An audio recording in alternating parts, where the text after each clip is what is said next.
এবং বাংলাদেশ ফুটবলকে সমর্থক হয়েছে আলট্রাস যারা রয়েছে তারা কিন্তু আলটিমেটাম দিয়েছে আহমদ ইসলামের যে বিষয়টা তৈরি। আমরা যদি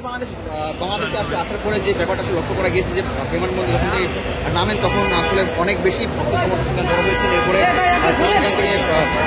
নিজের যে হোমটা মুভিগঞ্জে গিয়েছিলেন পুরো সময়টা জুড়ে কিন্তু রাস্তার পাশ দিয়ে যে প্রেস কনফারেন্সে আসলে অনেক কিছু নিয়ে আসার কথা হয়েছে। তবে আমি যে আসার পরে দেশের ফুটবলের যে পজিটিভ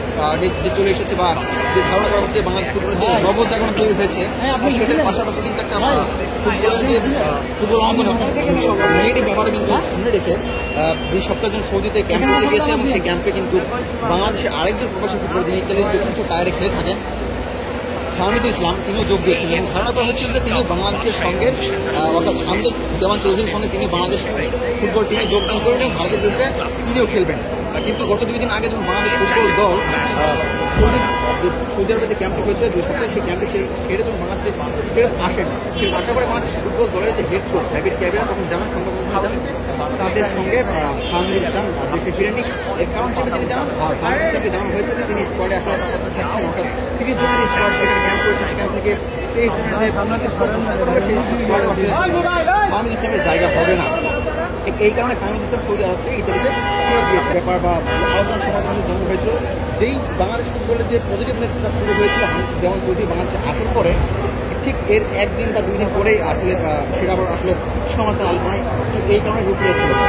এবং প্রেস কনফারেন্সও আসলে হেড কোচ সাইবের ক্যাবলাকে জিজ্ঞেস করা হয়েছিল আসলে হামিদুল ইসলামকে কেন দলে রাখা হয়নি বা তাকে কেন স্কোয়াডে রাখা হলো না। তার উত্তরে তিনি বলেছেন যে হামিদুল ইসলাম বেশ প্রতিভাবান ফুটবলার কিন্তু তিনি বেশ এখনও অনেক ইয়াং এবং তার থেকে যোগ্য ফুটবলার বা তার থেকে উপযুক্ত ফুটবল বাংলাদেশ ন্যাশনাল টিম এখন রয়েছেন যারা স্কোয়াডে অন্তর্ভুক্ত হবেন। কিন্তু কোচের যে উত্তরটা ছিল এই উত্তরে আসলে বাংলাদেশ ফুটবলের যে সাধারণ জনগণ থেকে শুরু করে বাংলাদেশের ফুটবল ভক্তরা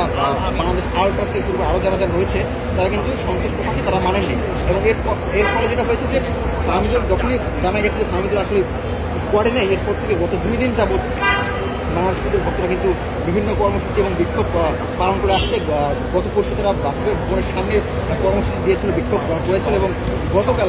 শাহবাগ মোড়ে যে ইন্টারকন্টিনেন্টাল হোটেল রয়েছে সেই হোটেলের সামনে কিন্তু তারা কর্মসূচি একটা দিয়েছিল বা বিক্ষোভ করেছিল। ঠিক যে ইন্টারকন্টিনেন্টাল হোটেলে প্রেস কনফারেন্স করেছিল বাংলাদেশ ন্যাশনাল ফুটবল টিমের হেড কোচ এবং হামিদ চৌধুরী, সেই সঙ্গে সেখানে রয়েছে বাংলাদেশ জাতীয় দলের অধিনায়ক জামাল ভুঁইয়া এবং